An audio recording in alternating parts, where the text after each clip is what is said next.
On this episode, we are going to dive into one of the strangest and most enigmatic books of all time, The Red Book by Carl Jung. This is a book that captures the imagination of all who read it. Jung was a world-renowned psychologist and is considered one of the founders of analytical psychology. But even if you have never heard of Jung, if you open the Red Book to a random page and point your finger, you are guaranteed to discover a passage at your fingertip that will mystify, amuse, or inspire you. This is the strange aura of this book, and it is made all the more mysterious the more you learn about it. For instance, the Red Book was kept as a closely guarded secret for over 100 years. Jung published countless books and essays on the subject of analytical psychology in his lifetime, but never published the Red Book. And when Jung died in 1961, it was locked up in his family vault, leading many in the field to theorize that the contents of the book must be so wild that they would prove Carl Jung, the world-renowned founder of analytical psychology, was actually insane. So the Red Book was only allowed to be viewed by the most esteemed psychologists, under rare permission from his estate to open its infamous pages, and it stayed this way for decades. Jung would occasionally mention the book during his life and lectures, saying, "To the superficial observer, it will appear like madness," unquote. It remained in the darkness of that family vault until only very recently, when in 2009 it was finally published for public appreciation and for us to dive into today. Why was it kept hidden for so long? And is it a work of visionary creativity or profound personal reflection, or both? Let's find out.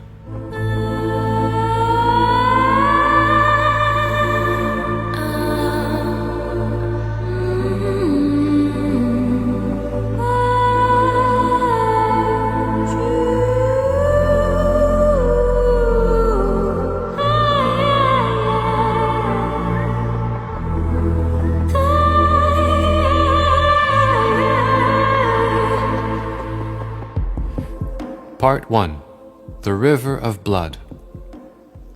Carl Gustav Jung was a Swiss psychiatrist during the early 1900s who is credited, along with Freud, as being one of the founders of analytical psychology.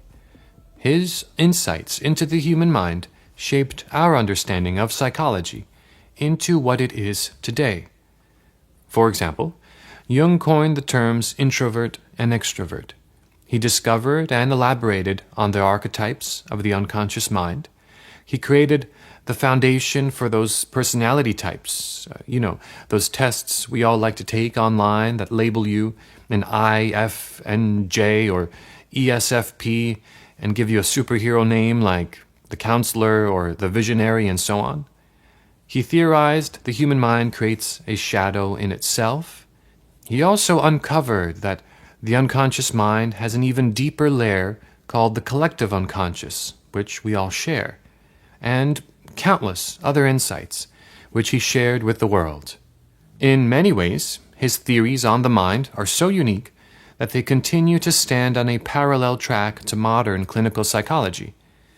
For example, if you are looking for a therapist, you can just look up therapist, or you can look up Jungian analyst, and you will find a therapist who specializes in the Jungian approach to understanding psychology.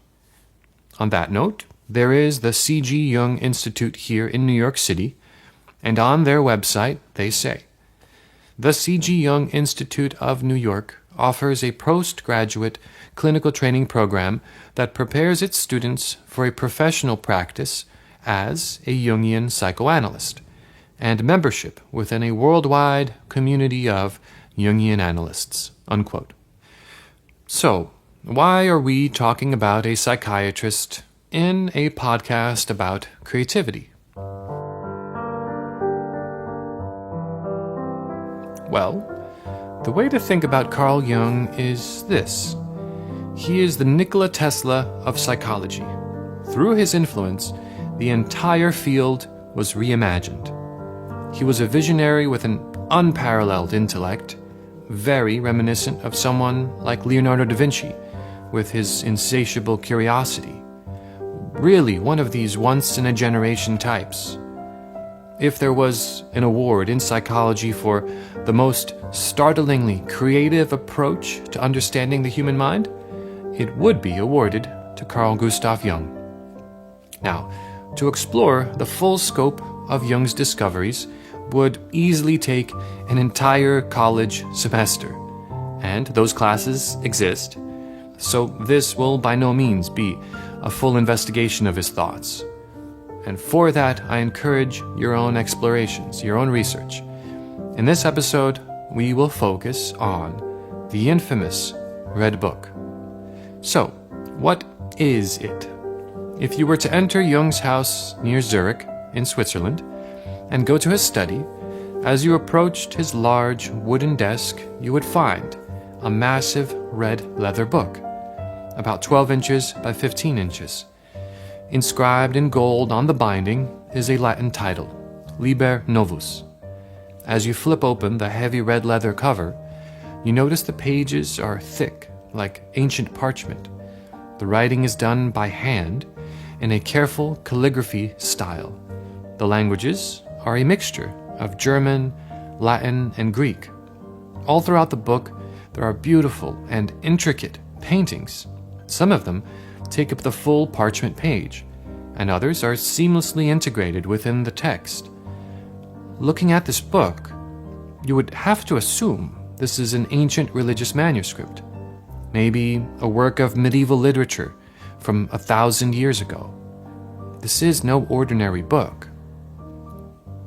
Side note, do yourself a favor and visit archive.org. That's archive.org, and search Carl Jung, the Red Book. That's Jung spelled Jung. They have a wonderful, high-resolution scanned copy of it, but you must flip through these pages and see it for yourself. Go full screen, really zoom in at stuff.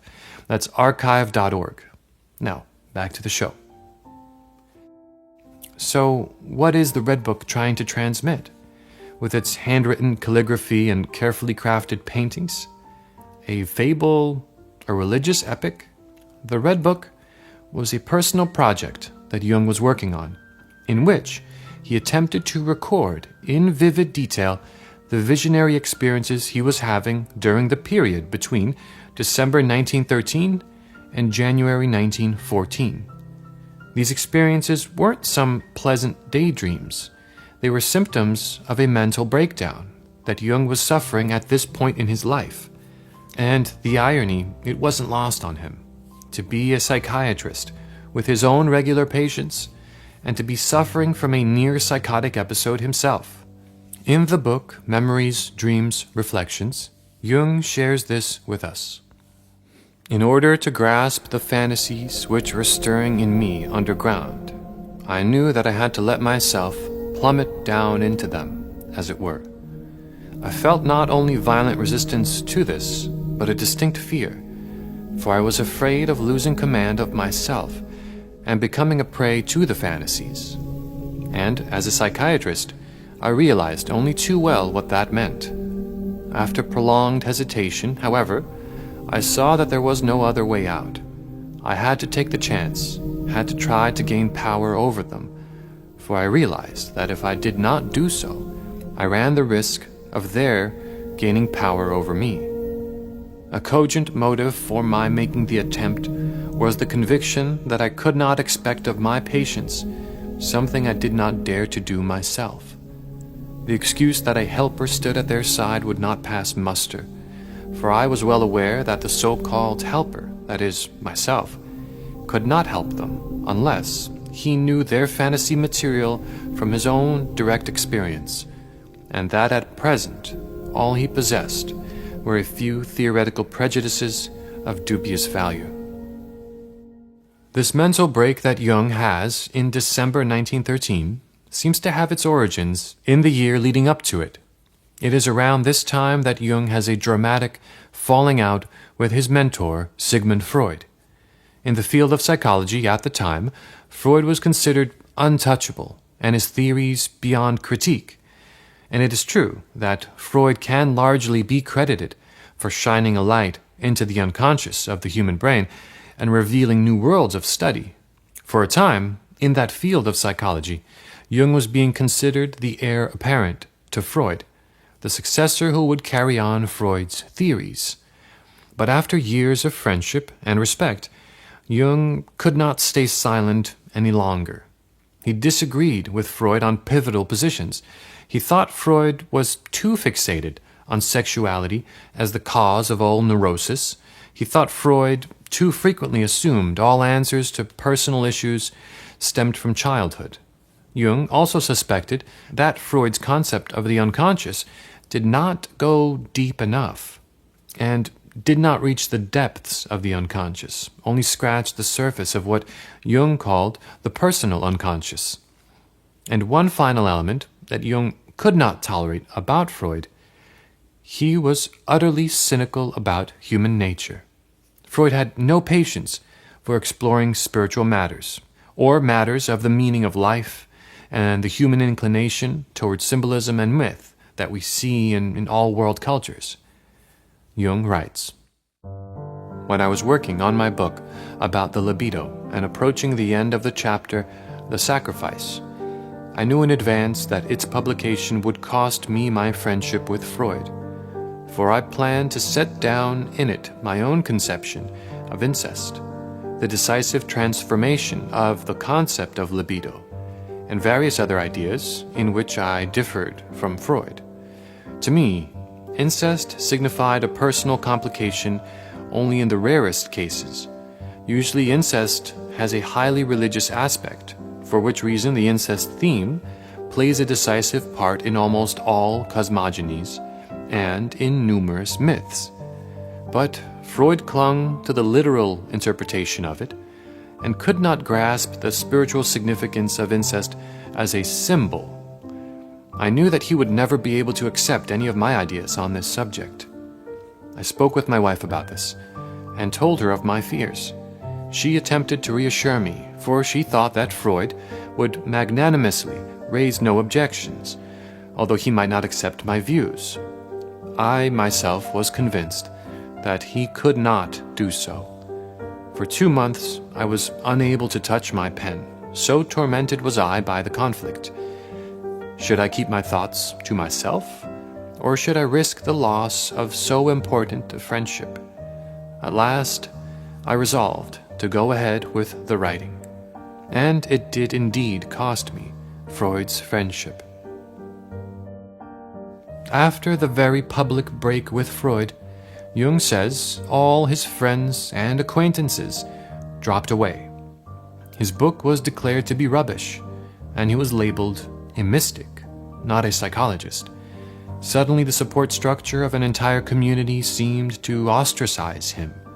No longer a golden child, he was now forced to venture out into his own conception of psychology, while continuing his own psychiatric practice. Jung goes on, "But I had foreseen my isolation and harbored no illusion about the reactions of my so-called friends. That was a point I had thoroughly considered beforehand. I had known that everything was at stake, and that I had to take a stand for my convictions." Unquote. And so it begins to make sense. Through this experience, Jung entered into a liminal state, a place between worlds. He wasn't the person he had studied and trained to be anymore. He lost his colleagues and the social support he had relied on for years. But he wasn't yet the world-renowned psychologist that he would become years later. He was in a state of transition, a point of tremendous potential, but also tremendous upheaval. And as we learn through studying the lives of many of history's great achievers, this kind of dark night of the soul brings with it the potential for a phoenix to rise from the ashes. And this is when the visions started. In Memories, Dreams, Reflections, Jung says, "Toward the autumn of 1913, the pressure I had felt in me seemed to be moving outward, as though there were something in the air. The atmosphere actually seemed to me darker than it had been.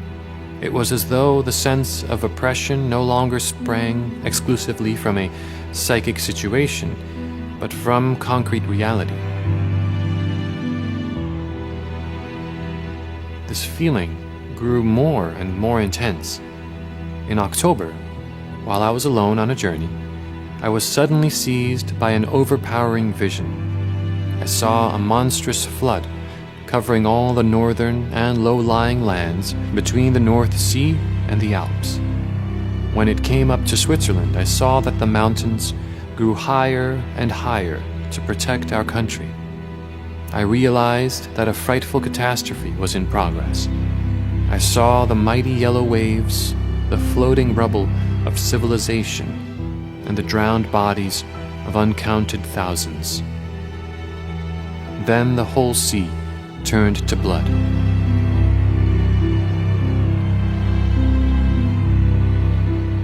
This vision lasted about 1 hour.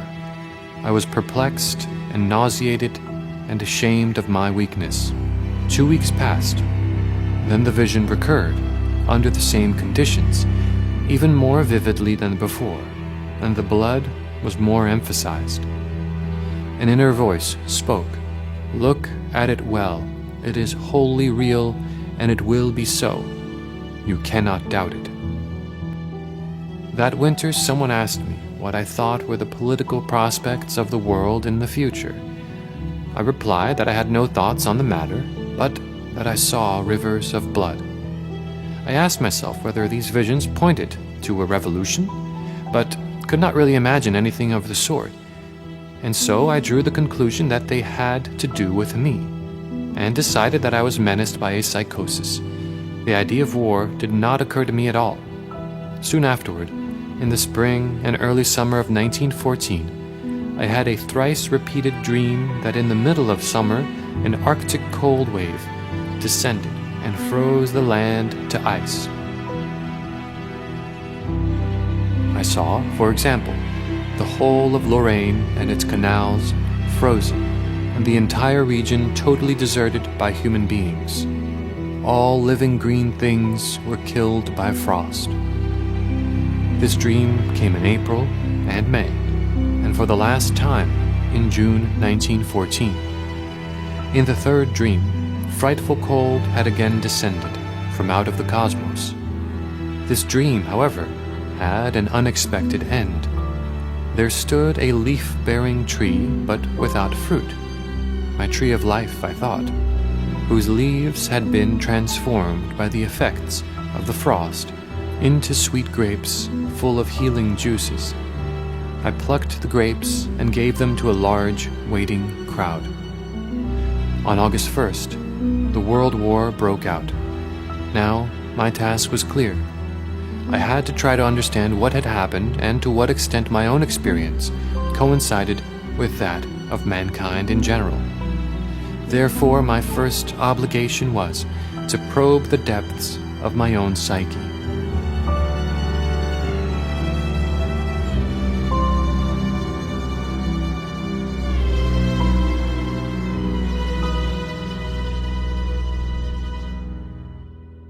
Jung had begun a long process of writing down all of these visions, daydreams, and vivid dreams.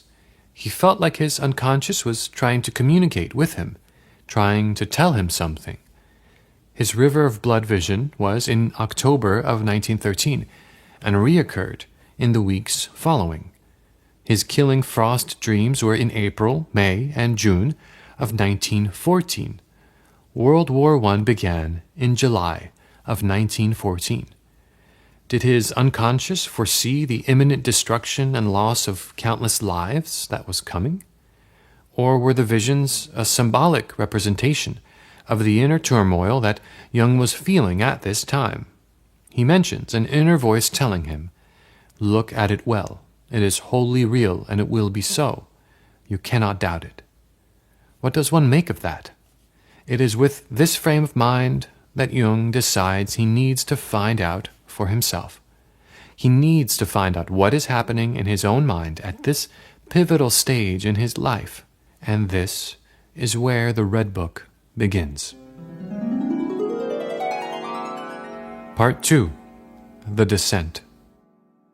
Jung devises an ingenious and simple method for communicating with his unconscious. It first involves entering a meditative state. It is known that Jung practiced yoga and was aware of how to alter his body through breathing techniques. He had a scholar's appetite for cultures and myths of the world. On this point, in Memories, Dreams, Reflections, Jung says, "I was frequently so wrought up that I had to do certain yoga exercises in order to hold my emotions in check. But since it was my purpose to know what was going on within myself, I would do these exercises only until I had calmed myself enough to resume my work with the unconscious. As soon as I had the feeling that I was myself again, I abandoned this restraint upon the emotions and allowed the images and inner voices to speak afresh." Unquote. Once Jung had placed himself in a meditative state, perhaps a place bordering the hypnagogic state, he would engage a fantasy of digging a hole, which would go deeper and deeper and even deeper. In the book, Introduction to Jungian Psychology, he says, "For the sake of then trying to achieve the maximum of honesty with myself, I wrote everything down very carefully, following the old Greek mandate, 'Give away all thou possesses, then thou shalt receive.' The writing of this material took me into November 1913, and then I came to an end of it, not knowing what would come next. I thought perhaps more introspection was needed. When we introspect, we look within and see if there is anything to be observed. And if there is nothing, we may either give up the introspective process or find a way of boring through to the material that escapes the first survey. I devised such a boring method by fantasizing that I was digging a hole, and by accepting this fantasy as perfectly real. This is naturally somewhat difficult to do, to believe so thoroughly in a fantasy that it leads you into further fantasy, just as if you were digging a real hole and passing from one discovery to another. But when I began on that hole, I worked and worked so hard that I knew something had to come of it.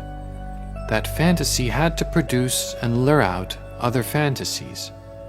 Of course, in using a hole, I was using an archetype of considerable power in stimulating the unconscious, for the mystery attached to caves comes down from immemorial times.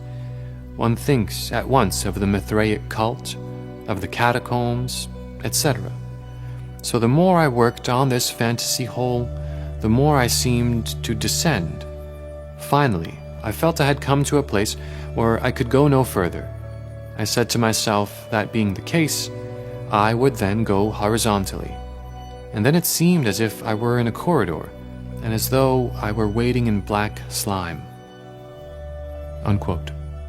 In the Red Book, there is an entry for December 12, 1913, which describes one of these visionary meditation sessions with startling results. The entry is entitled, "Descent into Hell in the Future." Jung writes, "In the following night, the air was filled with many voices. A loud voice called, 'I am falling.' Others cried out confused and excited during this. 'Where to? What do you want?' Should I entrust myself to this confusion? I shuddered. It is a dreadful deep. Do you want me to leave myself to chance, to the madness of my own darkness? Whither? Whither? You fall, and I want to fall with you, whoever you are." The spirit of the depths opened my eyes, and I caught a glimpse of the inner things, the world of my soul, the many-formed and changing. I see a gray rock face along which I sink into great depths. A dwarf, clad entirely in leather, stood before it, minding the entrance. I stand in black dirt up to my ankles in a dark cave. Shadows sweep over me.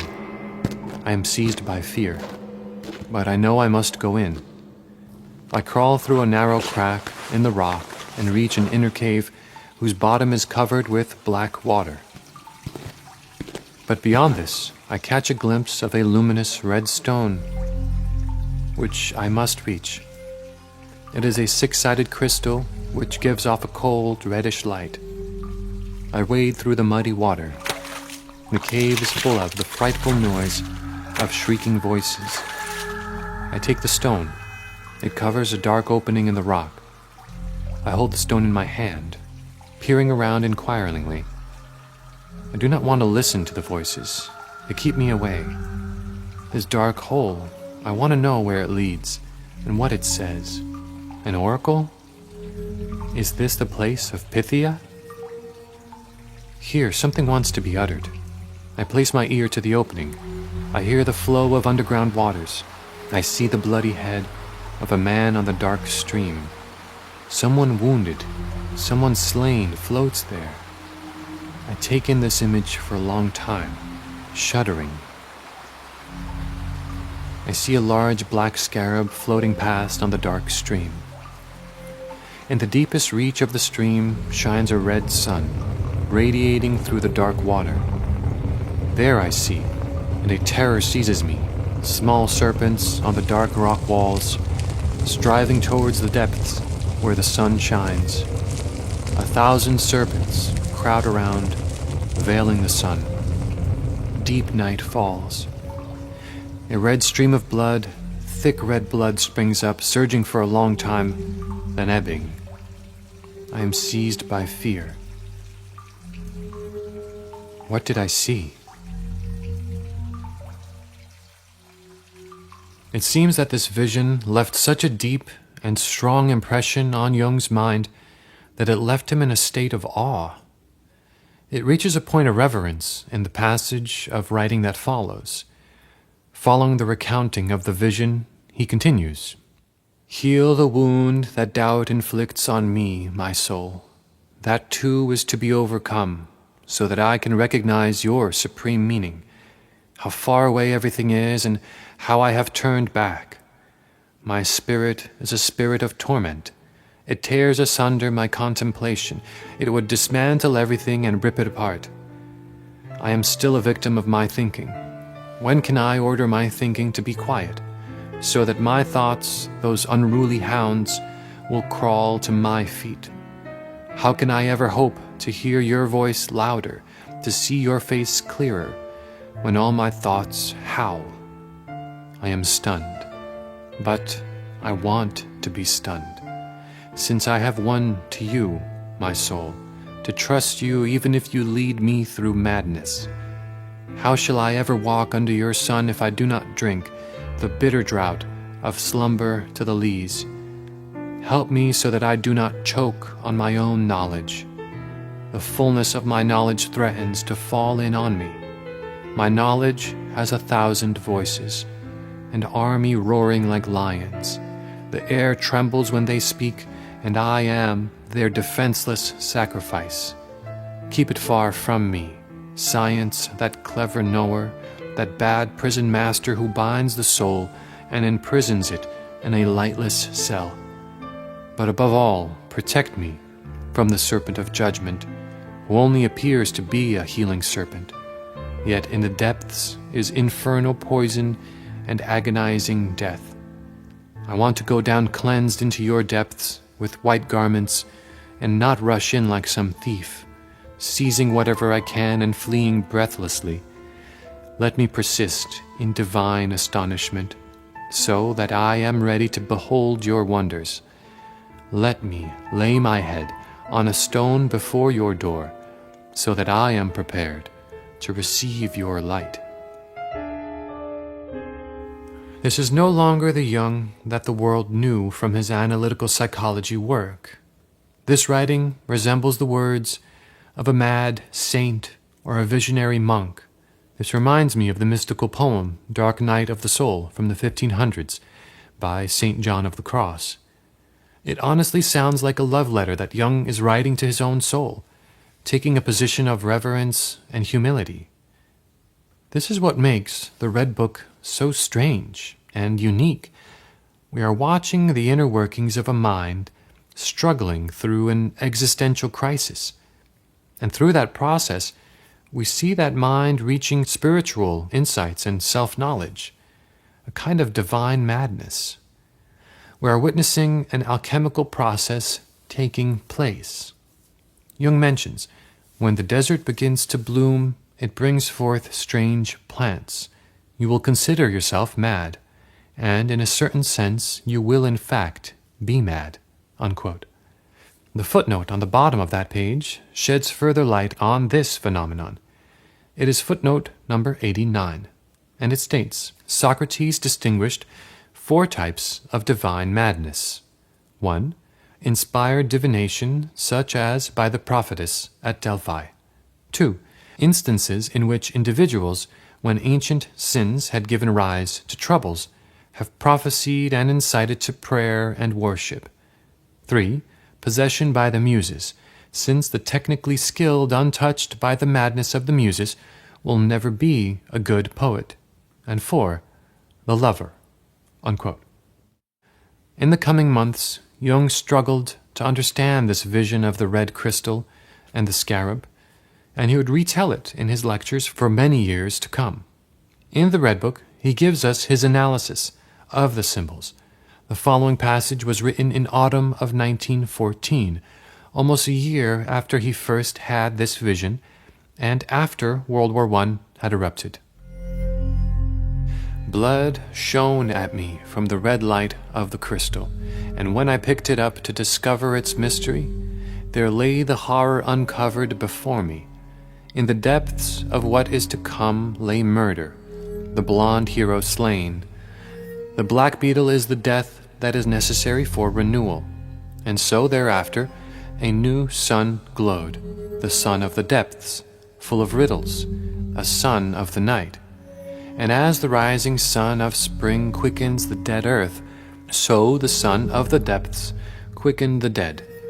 And thus began the terrible struggle between light and darkness. Out of that burst the powerful and ever unvanquished source of blood. This was what was to come, which you now experience in your life, and it is even more than that. I had this vision on the night of 12th December 1913. I would not have been able to see what was to come if I could not have seen it in myself. Therefore, I take part in that murder. The sun of the depths also shines in me after the murder has been accomplished. The 1,000 serpents that want to devour the sun are also in me. I myself am a murderer and murdered, sacrificer and sacrificed. The upwelling blood streams out of me. You all have share in the murder. In you the reborn one will come to be, and the sun of the depths will rise, and 1,000 serpents will develop from your dead matter and fall on the sun to choke it. Your blood will stream forth. The people demonstrate this at the present time in unforgettable acts that will be written with blood in unforgettable books for eternal memory." Jung unmistakably talks like a mystic in these passages. That dreaded term that the colleagues of Freud tried to denigrate him with. The entire Red Book flows like this. There are passages that retell a vision he experienced, followed by prosaic rumination on the subject, or a dialogue with his soul, pleading for answers. And all of this is written in an old calligraphy style with accompanying paintings. What does one make of this? It is certainly more than a journal. It has the spirit of a dramatic, visionary work. What can one even compare it to? There are no modern equivalents. This is perhaps why Jung chose to officially call the Red Book by the enigmatic title Liber Novus, Liber-Novus, which is Latin for the new book. It is a kind of new document. and yet the use of Latin in the title and throughout its text is an acknowledgement that it is something rooted in ancient traditions. Latin is a dead language. There are no countries that speak and write in Latin. There is a moment in the Red Book that Jung's soul tells him that he must bring the dead to life. Perhaps this is part of the fruition of that sentiment.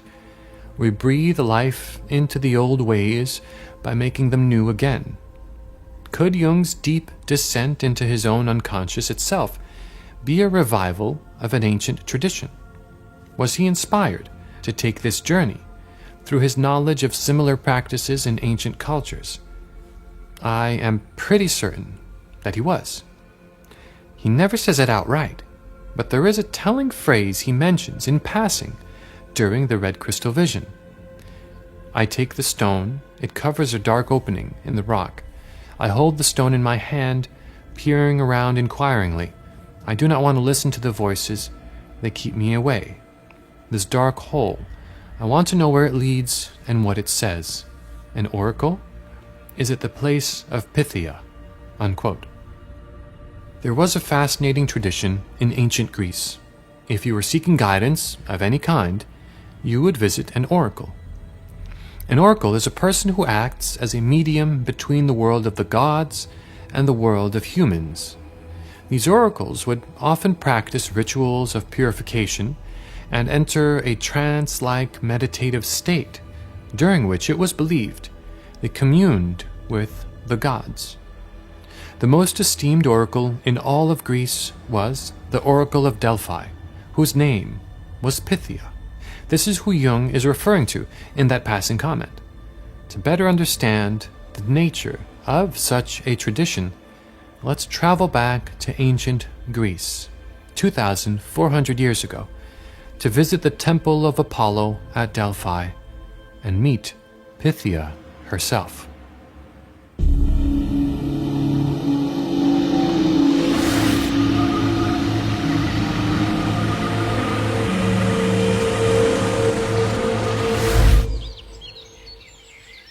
Here we are, in Delphi, Greece.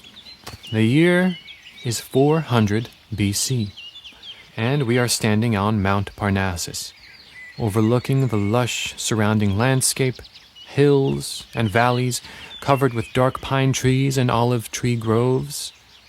Just a soul-stirring view with the mountains and valleys around us, and what a perfectly clear blue sky.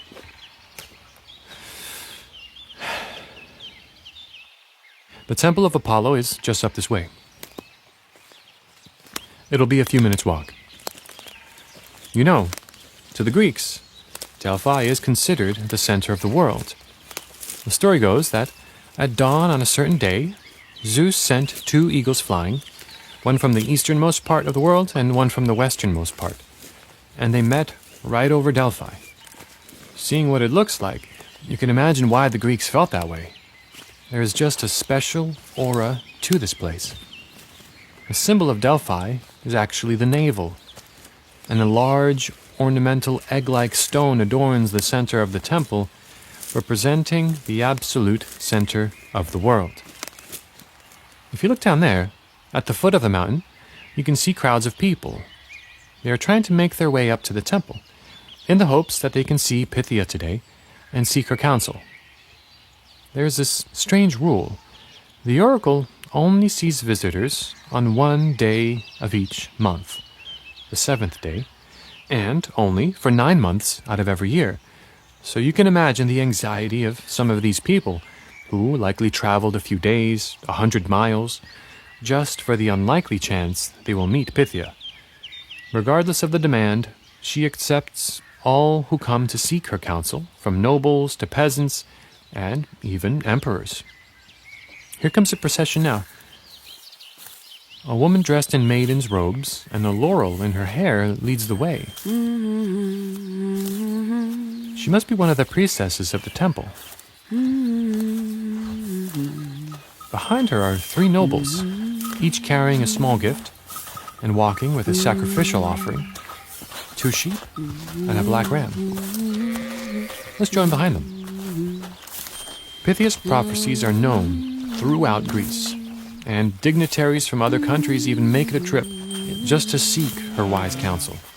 In 403 BC, Lysander, the Spartan victor of the Peloponnesian War, was warned by Pythia with these words: "Beware the dragon serpent, earthborn, in craftiness coming behind thee." 8 years later, he was slain from behind by Neocorus, who had a serpent painted upon his shield. And there are countless examples actually recorded and written by historians and authors of the time, which we can trace back and actually see how they compare to real events at the time. Oh, we are nearing the temple. There's another priestess who is inspecting the animal offerings the three noblemen have brought. She points to the black ram. A guard takes the animal, and the priestess motions for the nobleman to follow her. Seems the two other men were unworthy. She's leading him to the Catalian spring, where he must first bathe and purify himself before being able to seek counsel with the oracle. And here are the two main entrances to the temple, with their famous inscriptions chiseled in stone above the doorways: "Nothing in excess," and "Know thyself." That reminds me, according to Plato, when Pythia was asked who was the wisest person in Greece, she responded, "The wisest is Socrates, because he knows that he knows nothing." Let's head on in.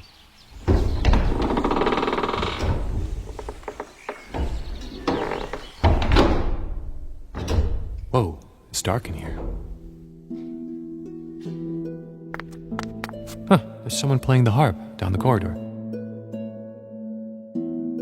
This part of the temple is lit only by candles. Every wall is painted with elaborate frescoes or adorned with tapestries depicting scenes with the god Apollo, god of truth, music, poetry, the sun, and prophecy. Down the corridor, you can see the center of the temple, which is lit by the natural light of the sun and sky, through a dome-like opening above. There's the heavy smell of myrrh in the air. We must be close to the entrance of Pythia's chamber. This way. You know, the tradition of the Oracle of Delphi is a strange one with very few parallels in our time. Pythia is the name given to the high priestess who performs the oracle work, but it is also the name of that position. It is similar to the Dalai Lama. The person assumes the full responsibility of the position, and when they die, the next Pythia is found. This is what has kept this tradition alive for centuries. The Pythia has tremendous influence. Her messages have changed the course of history in countless ways. In many instances, she serves the role of an advisor to emperors who seek to know what the gods think of their plans. In 359 BC, Philip II of Macedon consulted Pythia and was told, "With silver spears you may conquer the world," unquote.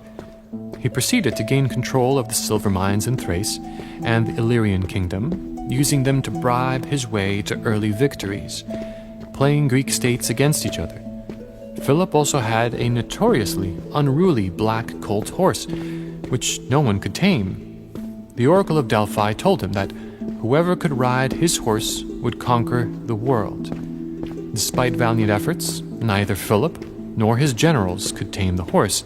Then his son, Alexander, succeeded when he realized that the horse was actually afraid of his own shadow.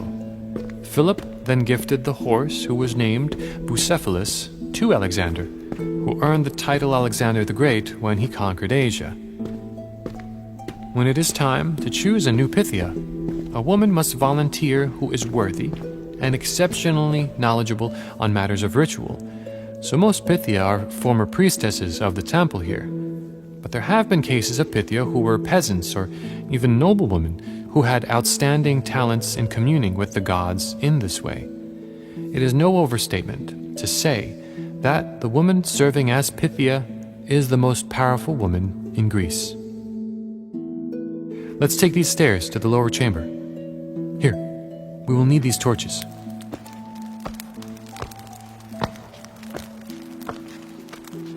The temple was built around this entrance, which leads into this cavern. We will soon see why. Do you now see why Jung asks, is this the place of Pythia, during his red crystal vision? He may be referring to the physical cavern in which she has her visions, or through his prose, he may be referring to the mental place she must be inhabiting, where she receives these visions.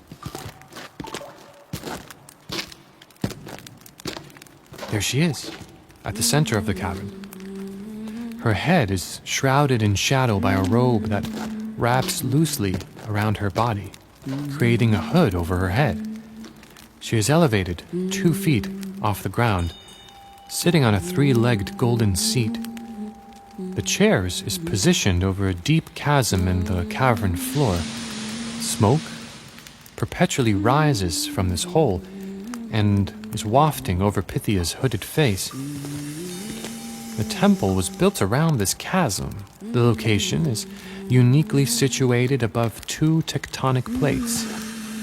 The vapors and smoke that naturally rise from the chasm are likely from deep within the earth. She is a woman of about 50, dressed symbolically as a virgin maiden, and she routinely chews on oleander leaves. Part of the obligation of being a Pythia includes renouncing all worldly ties and possessions. This includes separating from your husband and family, which explains the symbolic dress of a virgin. It seems like she is in the middle of delivering her oracle message to a visitor. There are priests and priestesses that surround this space, forming a circle. Some of them are softly chanting, and some are awaiting Pythia's words, which they will transcribe on a parchment. Pythia speaks from this abnormal state, often in poetic verse. Some accounts describe her speaking incoherently, and the accompanying priests will decipher the message. Other accounts describe her speaking eloquently in verse. The oracle messages she delivers are believed to come from underworld powers. Perhaps in her deeply contemplative state, the messages arrive to her in the form of imagery and visions like Jung was experiencing.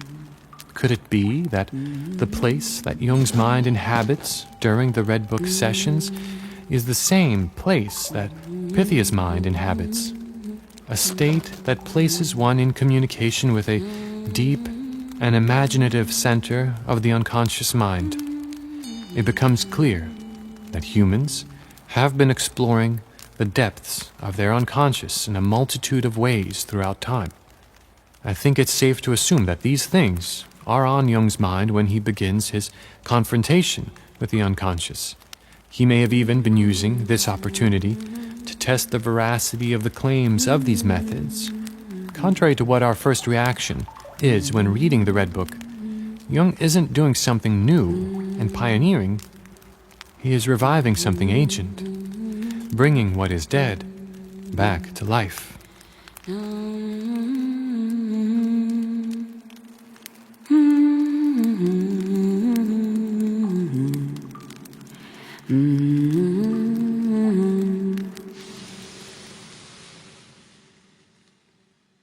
Part 3. Elijah and Salome. Throughout the Red Book, Jung has meaningful encounters with mythic figures. In these visions, he carries on conversations with them, oftentimes even arguing with them. It creates a sense of drama and tension, and when reading it, one must assume that Jung is confronting deep-seated parts of his own being.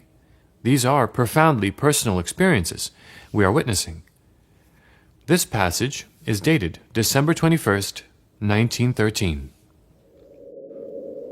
On the night when I considered the essence of God, I became aware of an image. I lay in a dark depth. An old man stood before me. He looked like one of the old prophets. A black serpent lay at his feet. Some distance away I saw a house with columns. A beautiful maiden steps out of the door. She walks uncertainly, and I see that she is blind. The old man waves to me, and I follow him to the house at the foot of the sheer rock wall. The serpent creeps behind us. Darkness reigns inside the house. We are in a high hall with glittering walls. A bright stone, the color of water, lies in the background. As I look into its reflection, the images of Eve, the tree, and the serpent appear to me. After this, I catch sight of Odysseus and his journey on the high seas. Suddenly, a door opens on the right onto a garden full of bright sunshine. We step outside, and the old man says to me, "Do you know where you are?" I say, "I am a stranger here, and everything seems strange to me, anxious as in a dream. Who are you?" The old man responds, "I am Elijah, and this is my daughter Salome." I respond, "The daughter of Herod, the bloodthirsty woman?" Elijah asks, "Why do you judge so? You see that she is blind.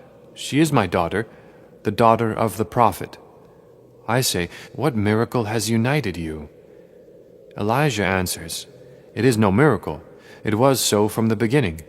My wisdom and my daughter are one." I am shocked. I am incapable of grasping it. Elijah continues, "Consider this. Her blindness and my sight have made us companions through eternity." I say, "Forgive my astonishment. Am I truly in the underworld?" Salome interrupts, "Do you love me?" I respond, "How can I love you? How do you come to this question? I see only one thing. You are Salome, a tiger. Your hands are stained with the blood of the Holy One. How should I love you?" Salome answers, "You will love me." I say, "I? Love you? Who gives you the right to such thoughts?" Salome proclaims, "I love you." I say, "Leave me be, I dread you, you beast." Salome continues, "You do me wrong. Elijah is my father, and he knows the deepest mysteries. The walls of this house are made of precious stones. His wells hold healing water, and his eyes see the things of the future. And what wouldn't you give for a single look into the infinite unfolding of what is to come? Are these not worth a sin for you?" I respond, "Your temptation is devilish. I long to be back in the upper world. It is dreadful here. How oppressive and how heavy is the air." Elijah asks, "What do you want? The choice is yours." I say, "But I do not belong to the dead. I live in the light of day. Why should I torment myself here with Salome? Do I not have enough of my own life to deal with?" Elijah says, "You heard what Salome said." I respond, "I cannot believe that you, the prophet, can recognize her as a daughter and a companion. Is she not engendered from heinous seed? Was she not vain greed and criminal lust?" Elijah answers, "But she loved a holy man." I say, "And shamefully shed his precious blood." Elijah continues, "She loved the prophet who announced the new God to the world. She loved him. Do you understand that? For she is my daughter." I respond, "Do you think that because she is your daughter, she loved the prophet in John, the Father?" Elijah answers, "By her love shall you know her." I ask, "But how did she love him? Do you call that love?" Elijah says, "What else was it?" I respond, "I am horrified. Who wouldn't be horrified if Salome loved him?" Elijah responds, "Are you cowardly? Consider this. I and my daughter have been one since eternity." I say, "You pose dreadful riddles. How could it be that this unholy woman and you, the prophet of your God, could be one?" Elijah asks, "Why are you amazed?" But you see it. We are together. I say, "What my eyes see is exactly what I cannot grasp. You, Elijah, who are a prophet, the mouth of God, and she, a bloodthirsty horror.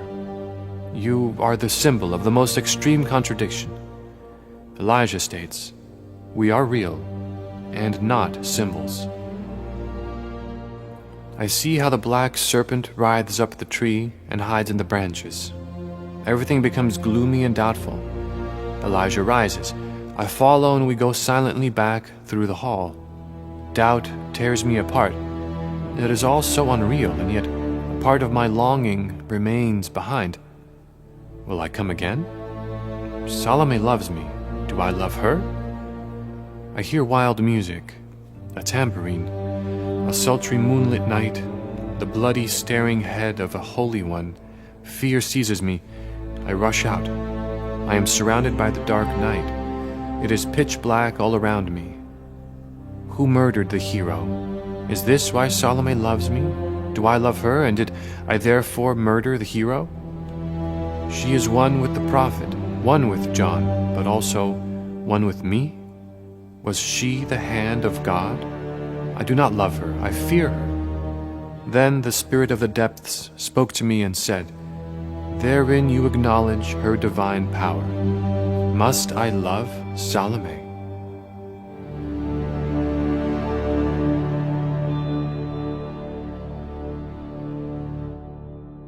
So, what is going on here with Jung meeting Elijah and Salome in his vision?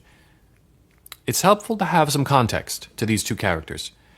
Elijah is a religious prophet who is said to have lived in northern Israel during the 9th century BC.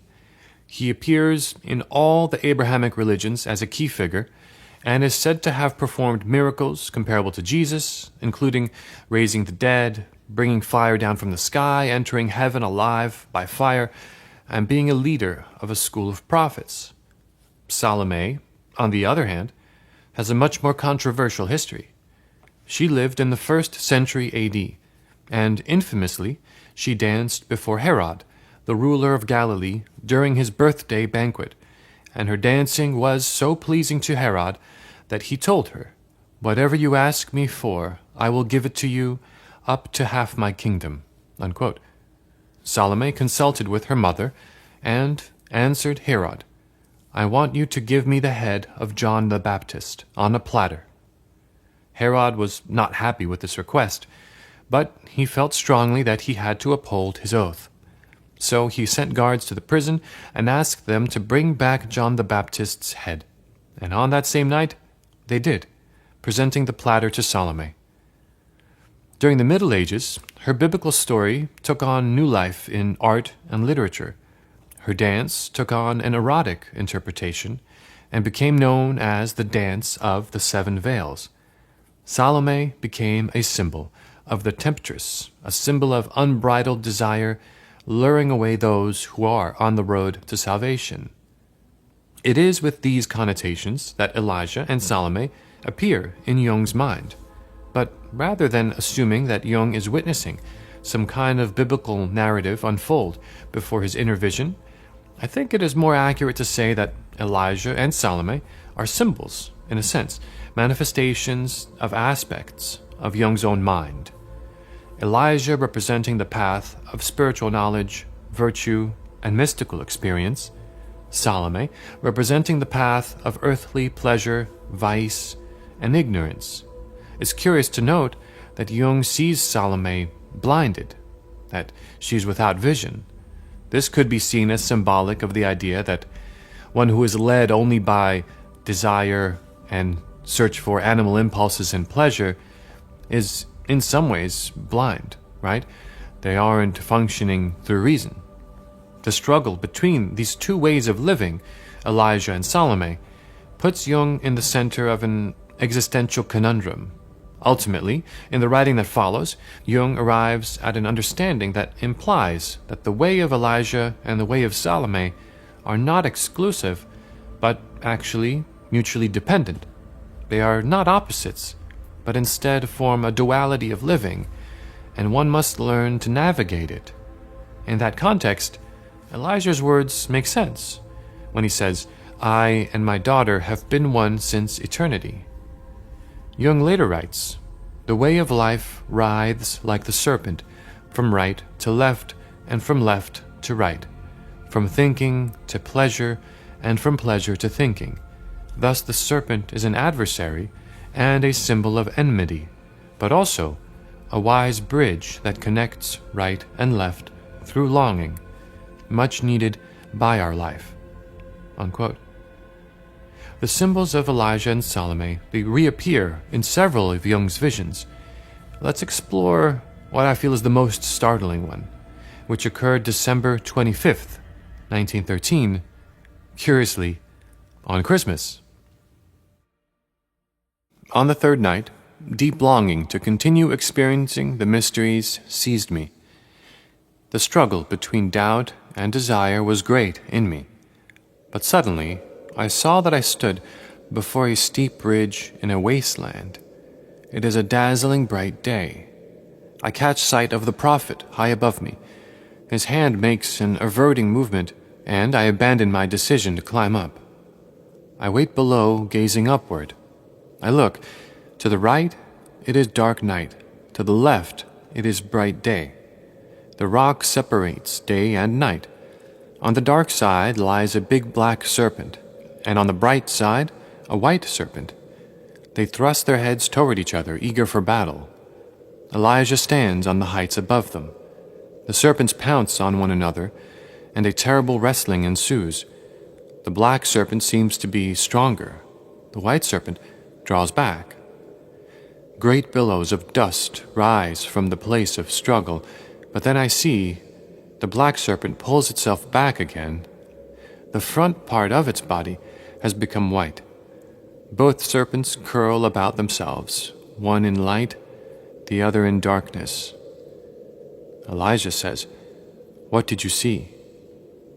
I respond, "I saw the fight of two formidable serpents. It seemed to me as if the black would overcome the white serpent, but behold, the black one withdrew, and its head and the top part of its body had turned white." Elijah says, "Do you understand that?" I respond, "I have thought it over, but I cannot understand it. Should it mean that the power of the good light will become so great that even the darkness that resists it will be illuminated by it?" Elijah climbs before me into the heights, to a very high summit. I follow. On the peak, we come to some masonry made of huge blocks. It is a round embankment on the summit. Inside lies a large courtyard, and there is a mighty boulder in the middle, like an altar.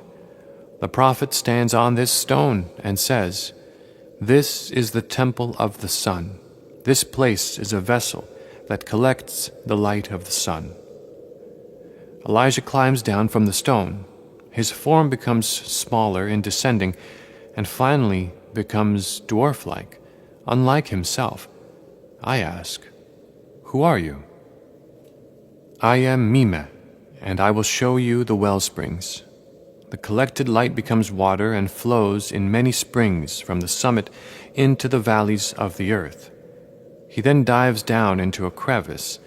I follow him down into a dark cave. I hear the rippling of a spring. I hear the voice of the dwarf from far below. "Here are my wells. Whoever drinks from them becomes wise." But I cannot reach down. I lose courage. I leave the cave and, doubting, pace back and forth in the square of the courtyard. Everything appears to me strange and incomprehensible. It is solitary and deathly silent here.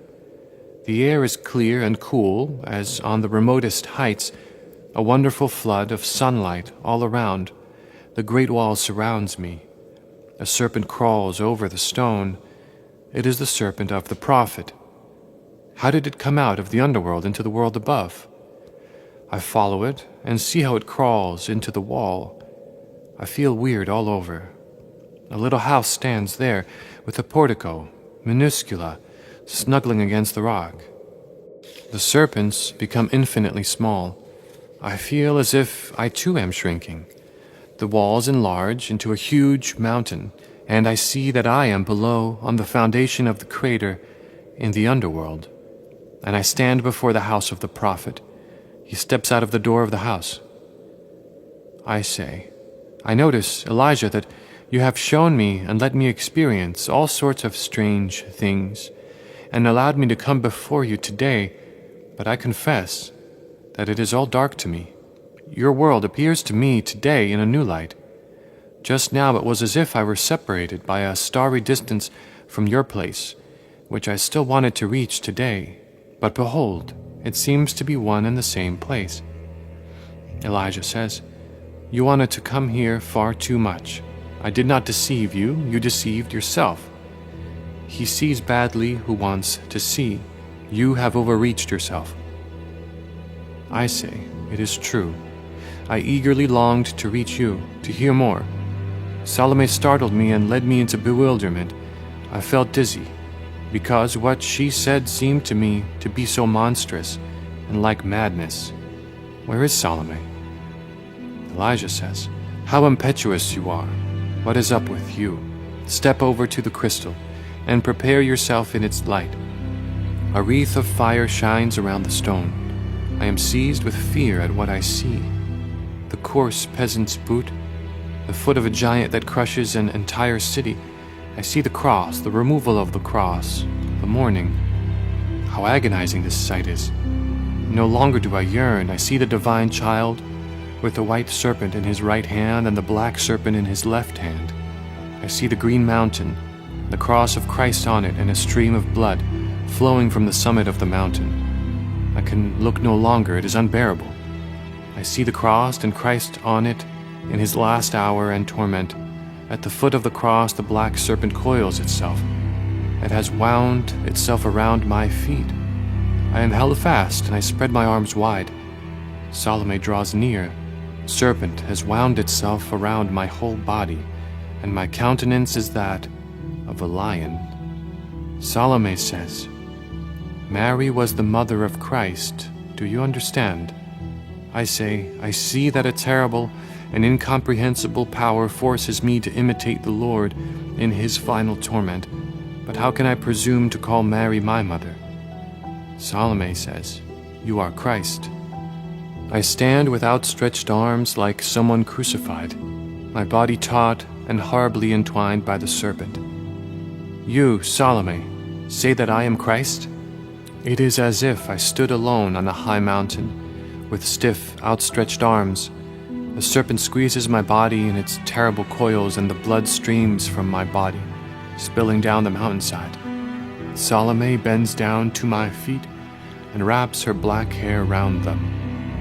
She lies thus for a long time, and she cries, I see light. Truly, she sees, her eyes are open. The serpent falls from my body and lies languidly on the ground. I stride over it and kneel at the feet of the prophet, whose form shines like a flame. Elijah says, your work is fulfilled here. Other things will come. Seek untiringly, and above all write exactly what you see. Salome looks in rapture at the light that streams from the prophet. Elijah transforms into a huge flame of white light. The serpent wraps itself around her foot as if paralyzed. Salome kneels before the light in wonder-struck devotion. Tears fall from my eyes, and I hurry out into the night like one who has no part in the glory of the mystery. My feet do not touch the ground of this earth, and it is as if I were melting into air.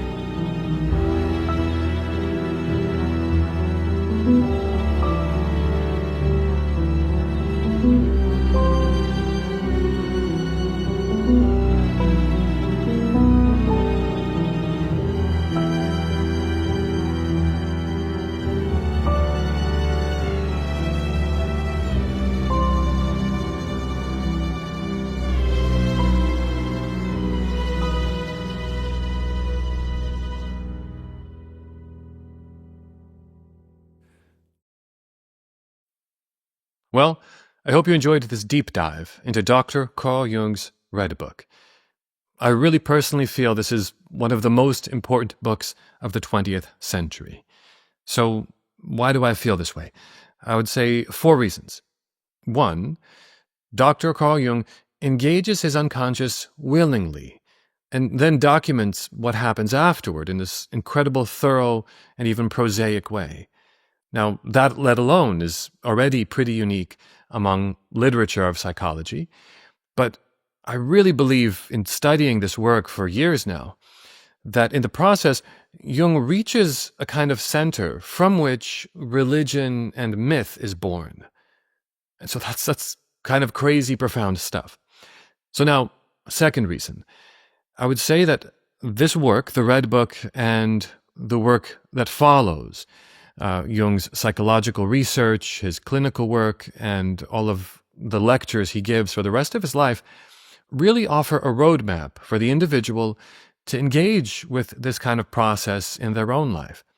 In analytical psychology, this meditation that Jung does is called active imagination, and it continues to be kind of an essential tool of analytical psychology and when you're in psychoanalysis with someone who's a Jungian analyst. So it's super fascinating stuff. And this tool, in a sense, that he's provided us with through the Red Book allows us to heal our traumas and untangle our complexes. Number 3, the work, it offers confirmation to all of Jung's later theories. We have to remember this Red Book happens at a time when he hasn't really developed his theories yet. It's early on in his career. And so it confirms the archetypes, the collective unconscious, the idea of the shadow, and this idea of using active imagination in this profound, personal, and transformative way. And number 4, it's honestly just a great work of literature. In its original form, it's a mixture of German, Latin, and Greek. Add to that all these wonderful paintings and illustrations that are featured in it that Jung created himself, which we showed and covered in the first about 20 to 30 minutes of this episode. So, if you're interested in engaging with this work and reading the Red Book, you have 2 options. 1, the facsimile edition, and 2, the reader's edition. The facsimile copy is rather large, and it's meant to be a reproduction of Jung's original. So you have full-page prints of his artworks and his calligraphy text. The reader's edition, on the other hand, is just the text alone, and it's really perfect, really ideal for anyone who wants to read these visions, study them, figure them out, and it's full of just profound footnotes from the editor Sonu Shamdasani, and profuse and profound footnotes. There's a lot. Some of these pages, the footnote covers up more than half the page, but it's a remarkable work in many ways, even just in the translation alone. So you have that to do homework on for yourself. Furthermore, if you'd like to try the meditation that Jung devised for this experience yourself, in this YouTube channel, you'll find a guided meditation I've created, simply titled Guided Meditation, Jung's Digging Method. Many people have tried it already, as you can see in the comments of that video. I still practice it practically every month, if not more than once a month. And it's really a really fascinating experience. Beyond that, if you'd like to support the vision of Creative Codex and what we do on this channel, head over to my Patreon at patreon.com/MJDorian. There, you'll gain access to exclusive episodes, such as my Kurt Cobain series, my tarot analysis series, and a monthly Red Book reading series, in which I take a chapter of the Red Book, I read it, I record it, and I add original music to it every month, so you can read along with me. And finally, thank you again for watching this video and engaging with this profound work. I'm MJ Dorian, signing out. Until next time. Dig deep, my friends.